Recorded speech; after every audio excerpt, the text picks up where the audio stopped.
पूरा श्रमिक मानक आंदोलन आज ओडिशार पूरपल्ली में पहुंची।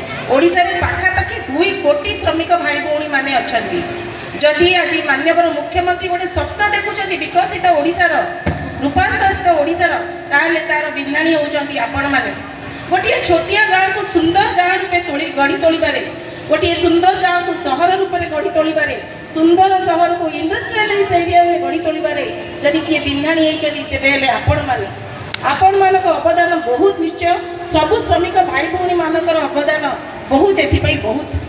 जेकोसी योजना मान्यवर मुख्यमंत्री करिसेंती आम ओडिशा नवीन ओडिशा हो, हॉस्पिटल कंस्ट्रक्शन हो, स्कूल कॉलेज कंस्ट्रक्शन हो, गमनागमन परिवहन इलेक्ट्रिसिटी सबु क्षेत्र में जदि कहार अवदान अच्छी, जदि कहार महानता अच्छी तेरे आम श्रमिक भाई भौणी मानकर कोविड समय जितेबाला कहीं बाहर को बाहर नथिले, चतुर्दिगरे हाहाकार थिला।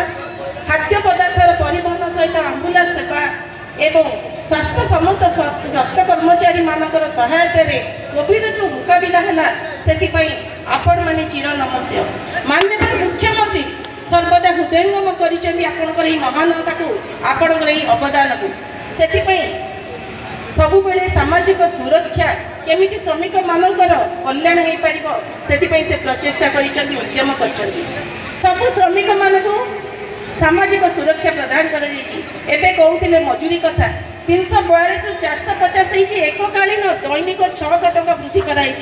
एककालीन जो 100 टका वृद्धि है भारत इतिहास में प्रथम बहुत कष्ट कम।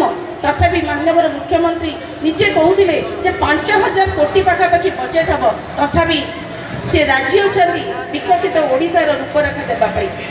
आपण कॉन्ट्राक्चुअल एम्प्लॉइज कथा कहतु, दक्षता विकास श्रमिक मानकर अवदान कथा कहतु, जेकोसी कार्य निर्माण श्रमिक कथा कहते सारा राज्य में 42,48,000 पंजीकृत होती एवं जाजपुर 1,65,000 पंजीकृत होती।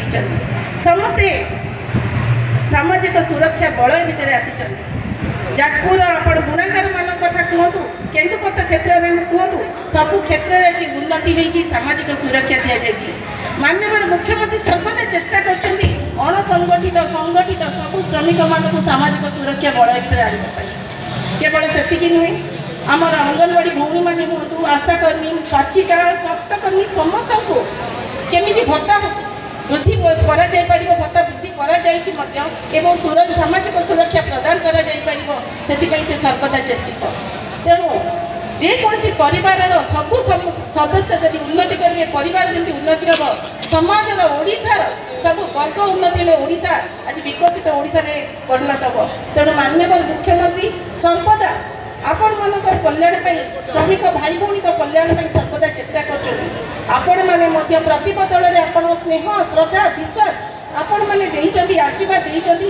माननीय मुख्यमंत्री को 5 थर मुख्यमंत्री पदे अलंकृत कर